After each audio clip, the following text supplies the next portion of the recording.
In the last class, we have seen parametric equations of a circle. If we have a circle having center as x1 comma y1 and radius as r, we said that parametric equations are x is equal to x1 plus r cos theta and y is equal to y1 plus r sin theta.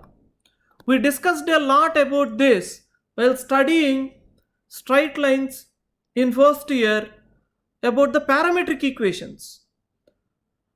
So we know that if we take this as a point x1 plus r cos theta comma y1 plus r sin theta, then it lies on this circle. Conversely, if you take any point on the circle, it is of the form it can be put in the form x1 plus r cos theta comma y1 plus r sin theta, and it is enough if you vary theta in the interval 0 to 2 pi. Though you can take other values of theta, but you are going to have the same points being repeated. So to have a 1-1 correspondence, we keep theta between 0 and 2 pi. That is enough. And if this point is P, they like to denote this whole thing simply as P of theta. So if I say P of theta is a point on the circle, that means I am referring to this point. Okay?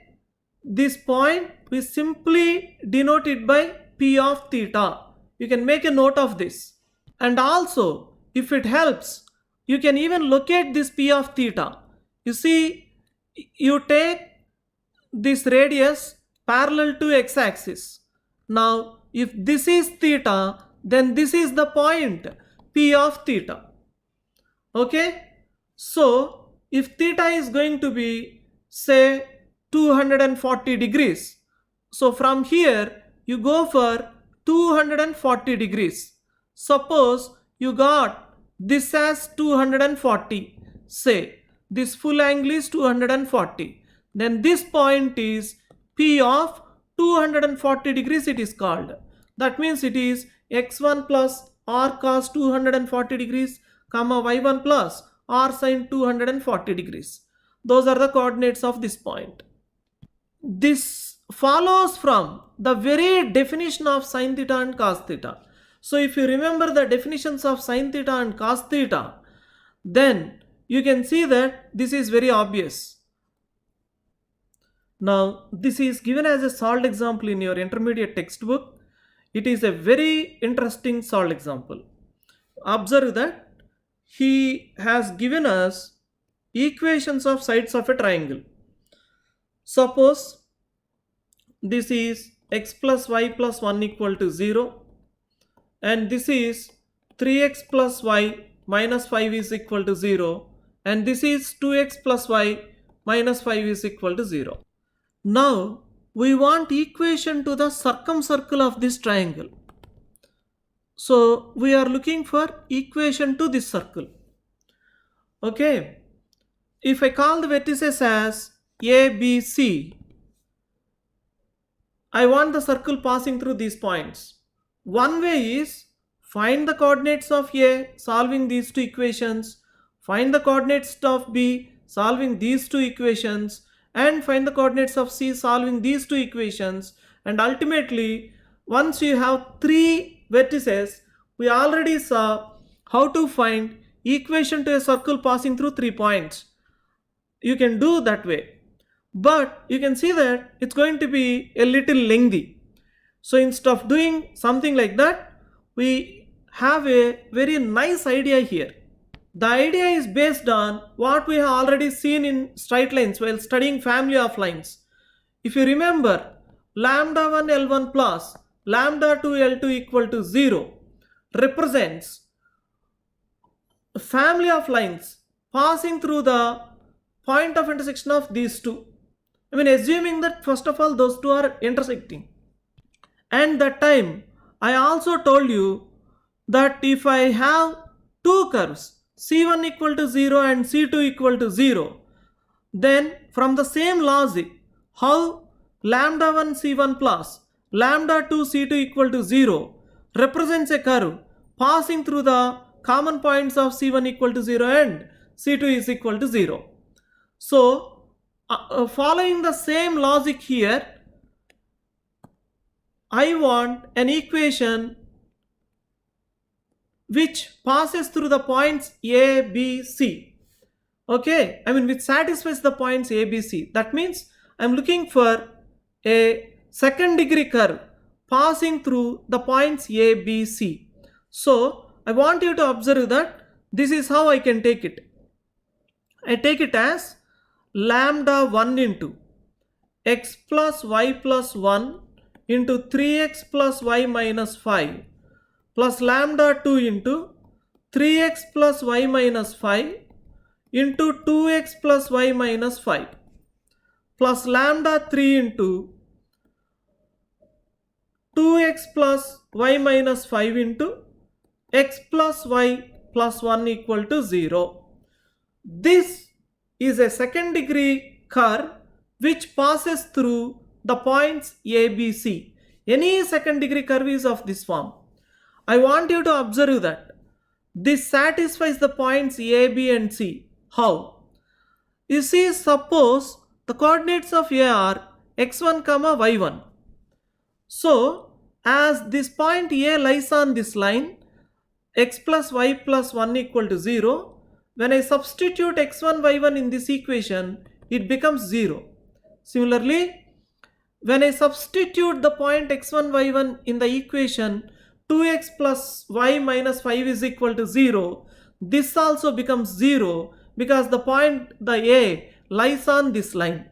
Therefore, when I substitute x1, y1 in this equation, observe that this part becomes 0 and this part becomes 0 and these parts become 0. Therefore, the whole LHS becomes 0, saying that this equation satisfies the point A.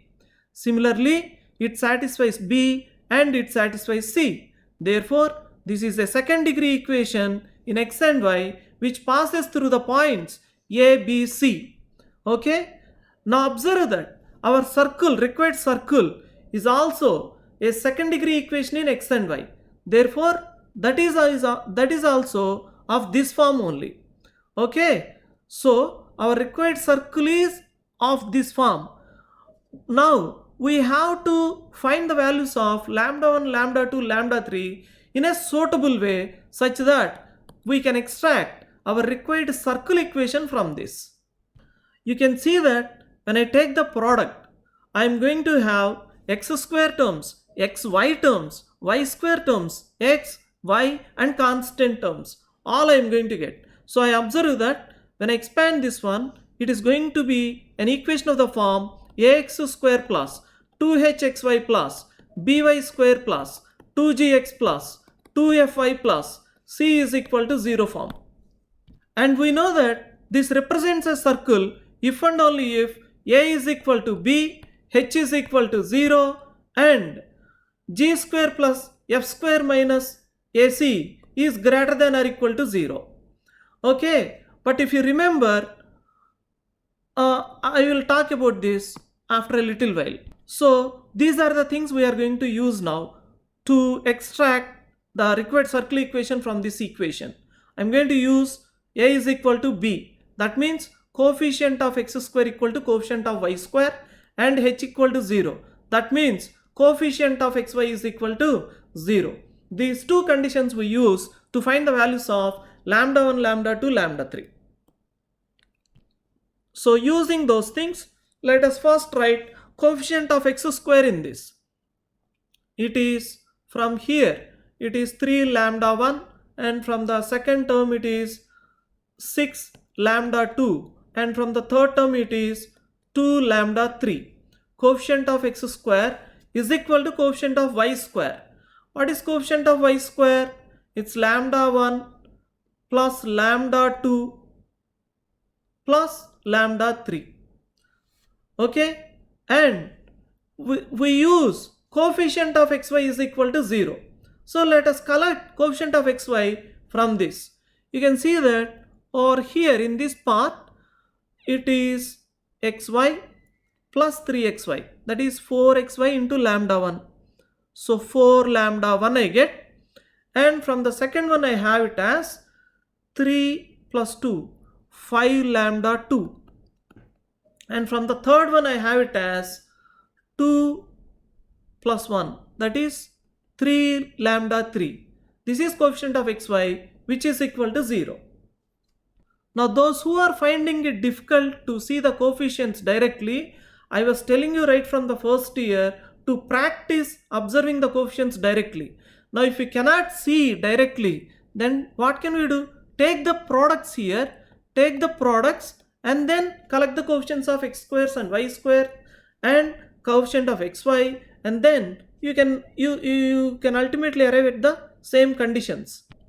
And now observe that these two equations I can write them as, the first one it is 2 lambda 1 plus 5 lambda 2 plus lambda 3 is equal to 0, and from the second one I have 4 lambda 1 plus 5 lambda 2 plus 3 lambda 3 is equal to 0. You can see that I have three unknowns, but I have only two equations. To find, I need three linear equations, but I need three linear equations if I need to find them uniquely. But here lambda 1, lambda 2, lambda 3 need not be unique. I want you to observe that if I get lambda 1, lambda 2, lambda 3 values as alpha, beta, gamma, then I can also go with 2 alpha, 2 beta, 2 gamma, because, or for fun you can even go with 12 alpha, 12 beta, 12 gamma, because if it works with alpha, beta, gamma, then in the place of lambda 1, if I write 12 alpha, in the place of lambda 2, if I write 12 beta, in the place of lambda 3, if I write 12 gamma, observe that throughout I can cancel 12 and ultimately I will be left with alpha, beta, gamma only in the place of lambda 1, lambda 2, lambda 3. Therefore, the values of lambda 1, lambda 2, lambda 3 are not unique. You can go with any proportional values like this. So we have seen things like this even in 3D. Now we solve for the proportional values of lambda 1, lambda 2, lambda 3 here using rule of cross multiplication. So I write lambda 1 by, lambda 2 by, lambda 3 by, and now we observe that lambda 1 is, under lambda 1 I get 5 3 is 15 minus 5, that is 10 I am getting. Under lambda 2 I get, this is 4 minus 6, I am getting minus 2, and under lambda 3 I am getting, it is 10 minus 20 minus 10 I am getting.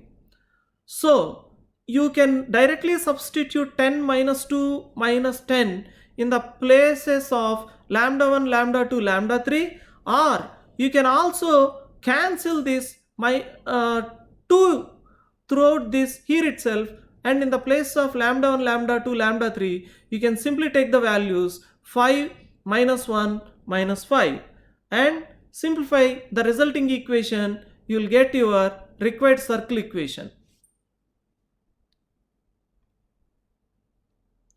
Well, let us see a notation which is very widely used in coordinate geometry. Throughout coordinate geometry, we are going to see this notation. You see, I already told you that S is equal, S in this chapter, S stands for x square plus y square plus 2gx plus 2fy plus c. That's what I told you earlier.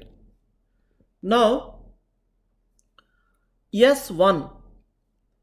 You see, if you have a second degree term in S, then in S1 we write it as xx1. If S is just x square, then this xx1, they wanted to call it as S1. That's the notation they have given. We follow the notation. And there is one more notation, S12.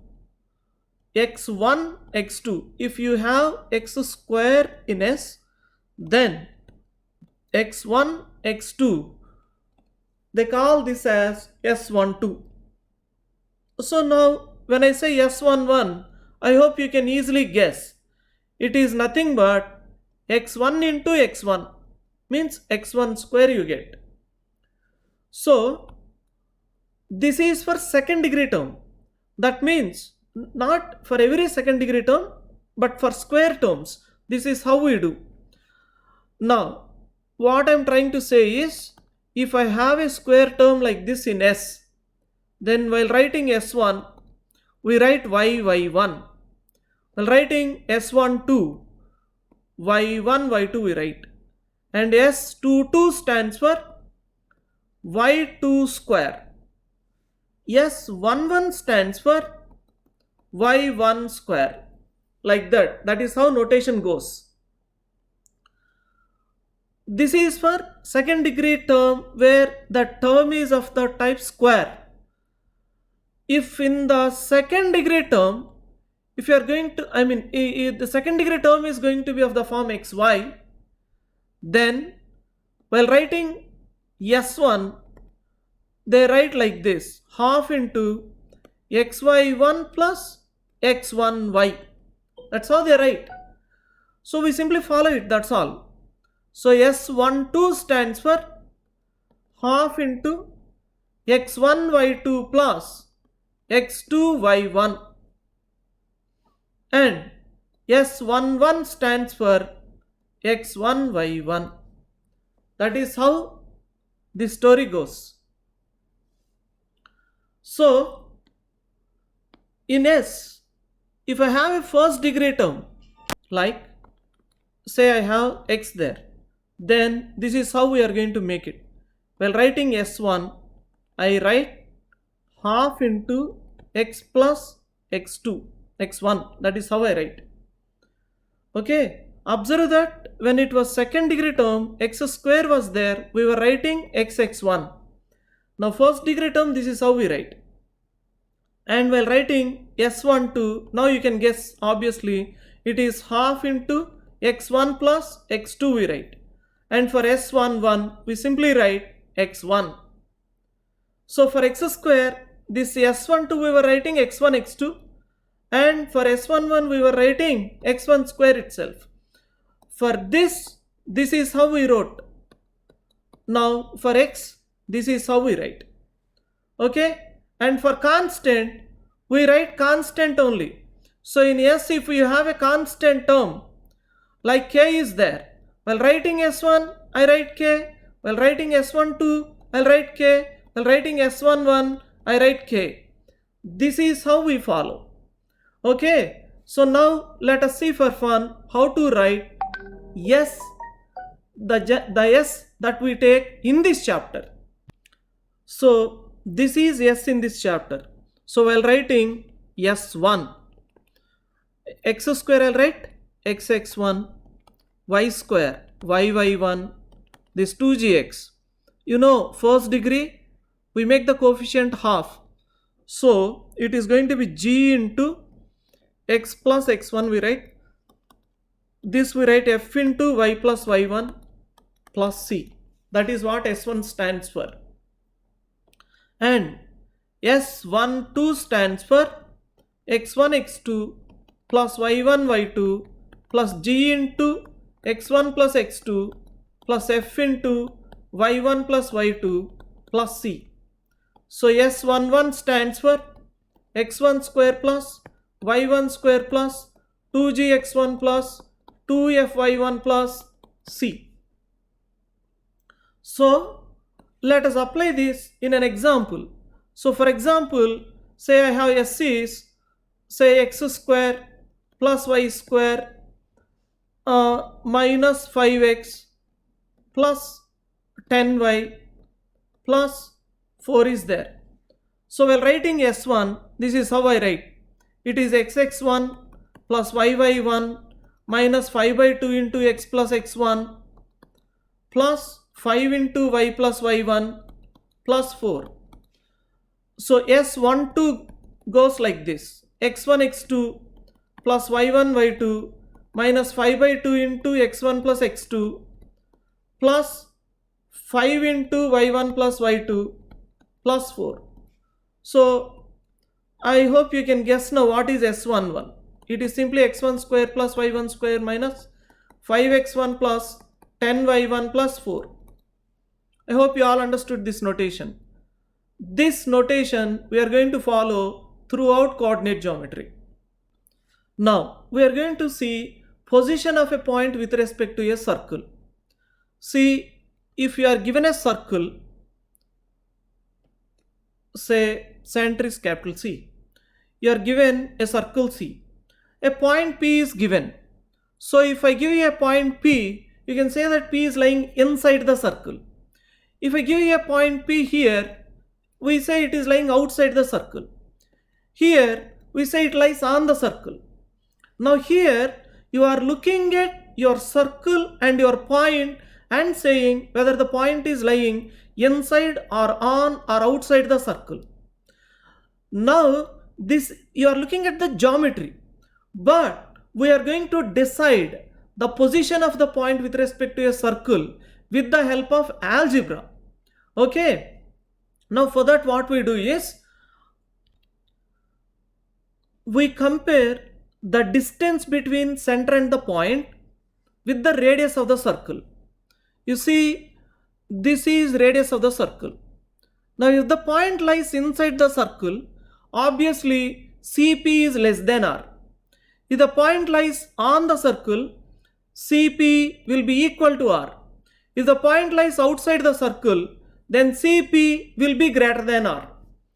So this is how we say point P lies inside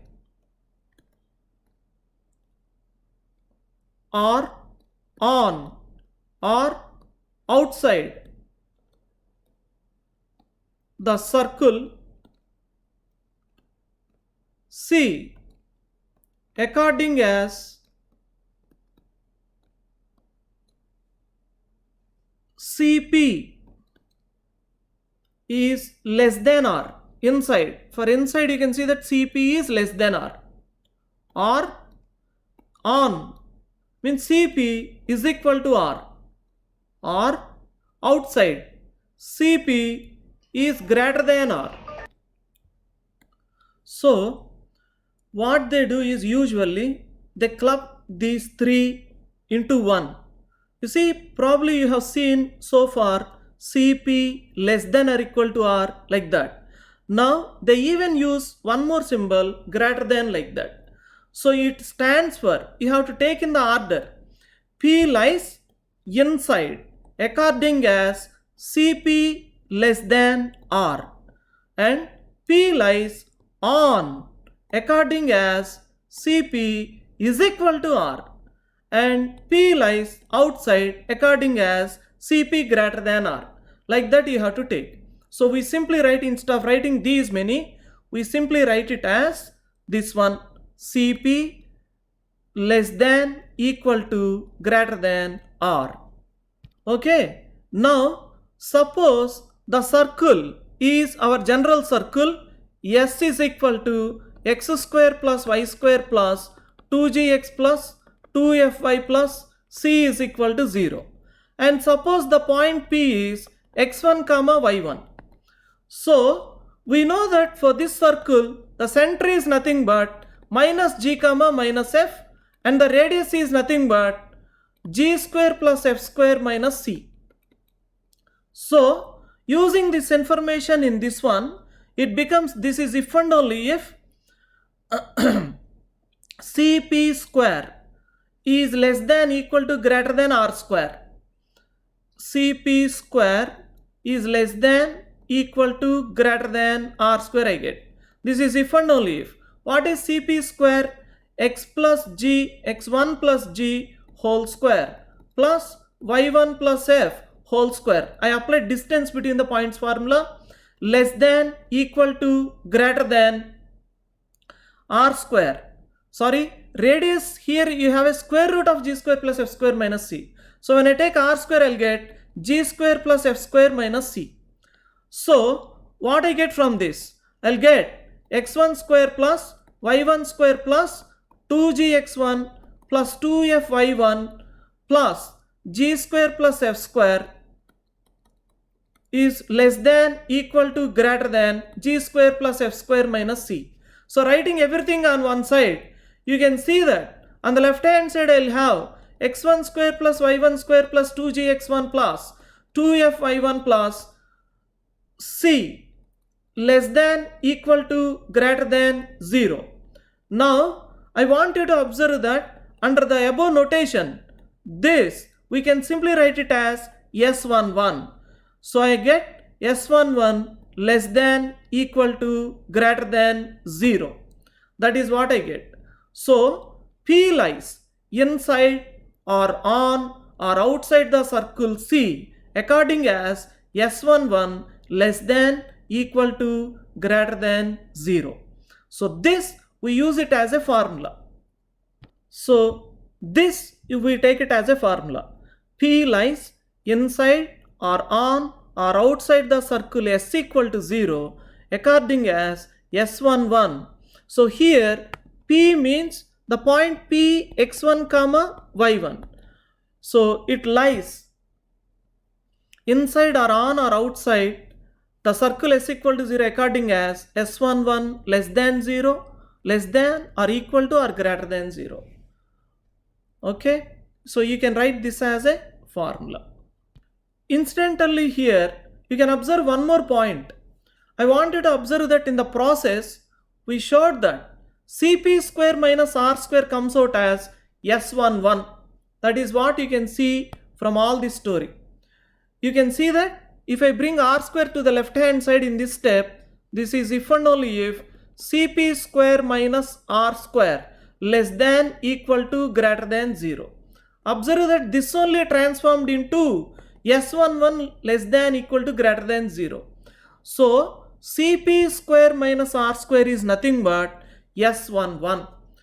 This is when we take the point as x1 comma y1, point P as x1 comma y1 and the circle as S equal to 0. Okay, so we make a note of this. What we do when the circle is S equal to 0, okay, S means I don't have to write again and again, it is the standard notation. X square plus y square plus 2gx plus 2fy plus c is equal to 0, and the point, if I take the point P as x1 comma y1, then Cp square minus r square, it comes out as S11. So that transformation, how this transforms to S11, we just saw over here. It is the same thing. Okay, so this observation is useful for the next topic. Now we are going to define a concept called power of a point. See, power, you will be given a circle. Okay, suppose you are given a circle C. You will be given any point P in the plane of the circle. It can be anywhere. Either it can lie inside or on or outside. Anywhere it can lie in the plane. Okay, suppose the circle has radius r. Okay, now for P is any point in the plane of the circle,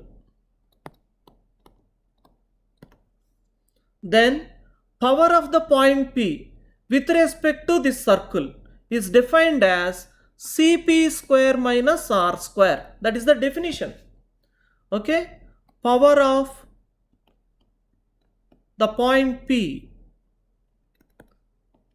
with respect to the circle C is defined as Cp square minus r square. That's how it is defined. Okay, definition. So you can see that now if the circle is S equal to 0 and the point is x1 comma y1, we just observed this is nothing but S11. Therefore this is what we can write. This definition is from pure geometry. Now in coordinate geometry, this is how you can take the definition. Power of the point P x1 comma y1 with respect to the circle s equal to 0 is nothing but s11. Okay, because it is cp square minus r square, but we know that it comes out as s11. In this case, we by heart this as a formula. You see, if I am given a circle and a point outside the circle, from the point you can draw exactly two tangents to the circle. You can draw exactly two tangents to the circle when the point lies outside the circle. Okay, you see, these things are obvious. If the point lies inside, we cannot draw any tangents from the point to the circle, and if the point lies on the circle, then you can draw exactly one tangent passing through the point. So basically, if the point is outside the circle, then from the point we can draw two tangents to the circle. Okay, now let us see the concept length of the tangent. You see, suppose I have a circle and I am having a point outside the circle. Okay, we know that we can draw two tangents from P to the circle. Two tangents we can draw. Now, suppose it is touching this circle at say T, and this is touching the circle say at Q. Okay, now the distance between P and T, they call this as length of the tangent. This PT is called length of the tangent. So here PQ is length of the tangent. By symmetry of the circle, what happens is these two will have the same lengths. We have already seen this story while discussing formulae for in radius in trigonometry. In radius, x radius, there we took the circle, in circle, and then we said there that these lengths are the same, all that. It all comes from this only.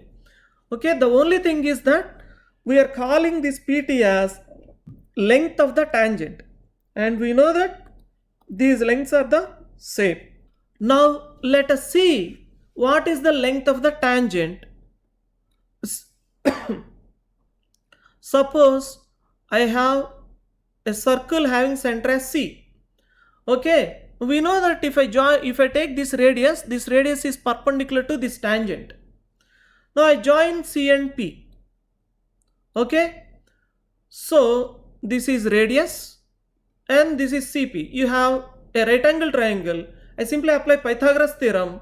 So we know that CP square is nothing but R square plus PT square. Or you can see that length of the tangent is nothing but CP square minus R square.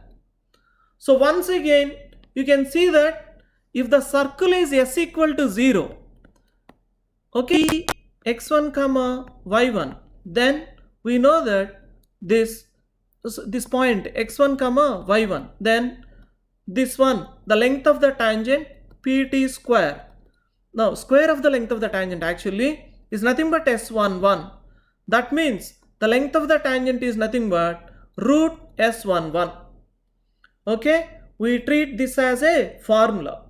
So I summarize the formula like this. See, circle S equal to 0, point Px1 comma y1. Draw tangent, this is point of contact say T, then PT is called length of the tangent. And now this is what we write, length of the tangent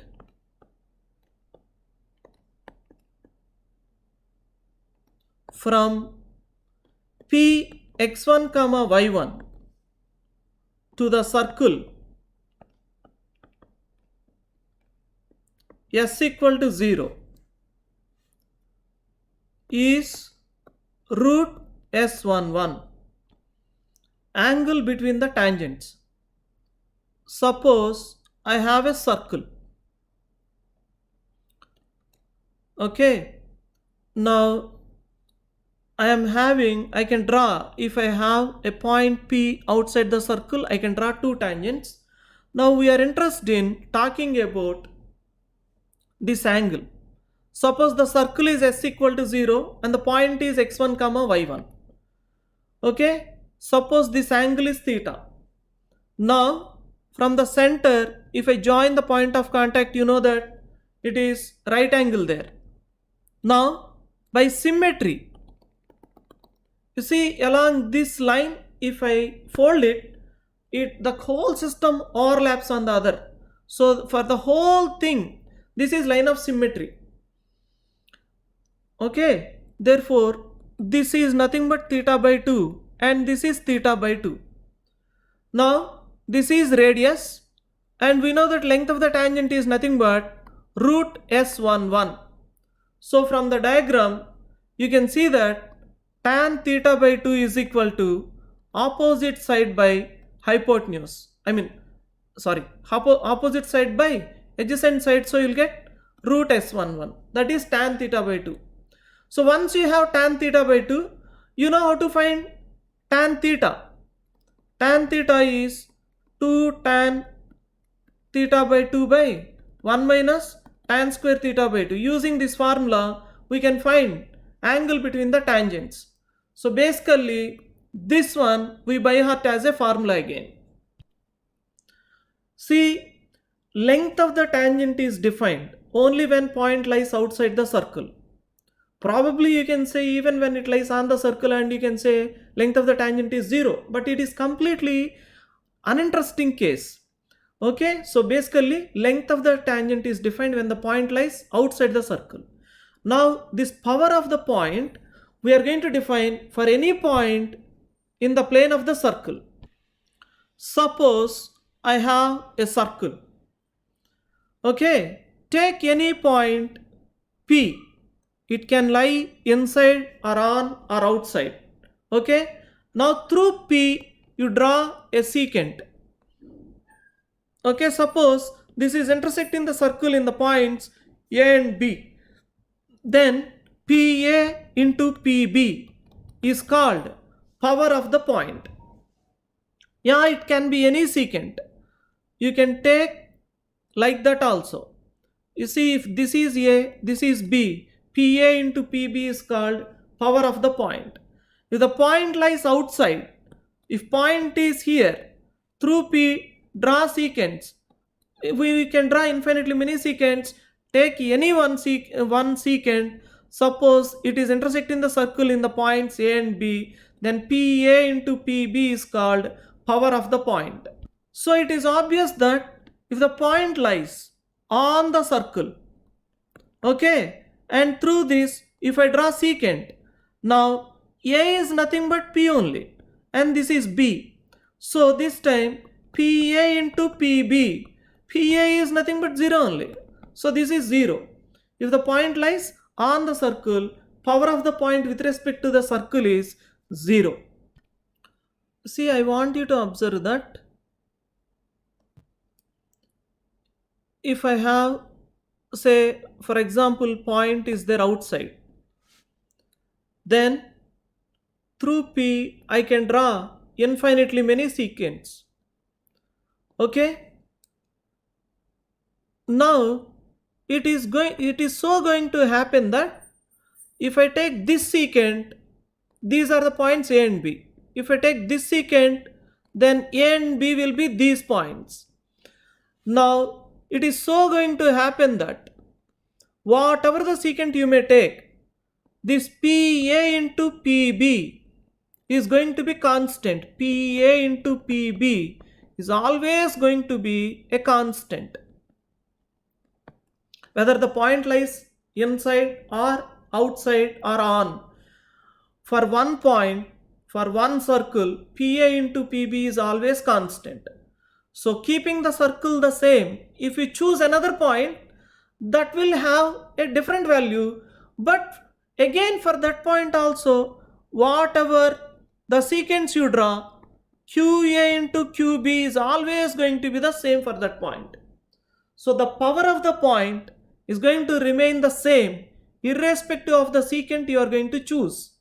And if the circle is going to be s equal to 0 and the point is x1 comma y1, then we can prove that power of this point with respect to the circle s equal to 0 is nothing but s11. So this we make it as a formula. Power of the point p x1 comma y1 with respect to the circle s equal to 0 is s11. This can be proved. For a proof, you can look into the textbook, or we will look into the proof in a physical class. Instead of going for the proof in the online class, we'll look for it in a physical class. But just remember, the power of the point with respect to the circle is nothing but s11 when the point is x1 comma y1 and the circle is s equal to 0. We by heart this as a formula. And you can also observe that earlier in the beginning we said that if the point lies inside s11 less than 0, outside s11 greater than 0, and if the point lies on the circle s11 equal to 0. So the power of the point is positive if the point lies outside the circle, negative if it lies inside the circle, and is equal to 0 if it lies on the circle. With this theory, you can complete the solved examples before the second exercise and also the second exercise from circles chapter from your intermediate textbook.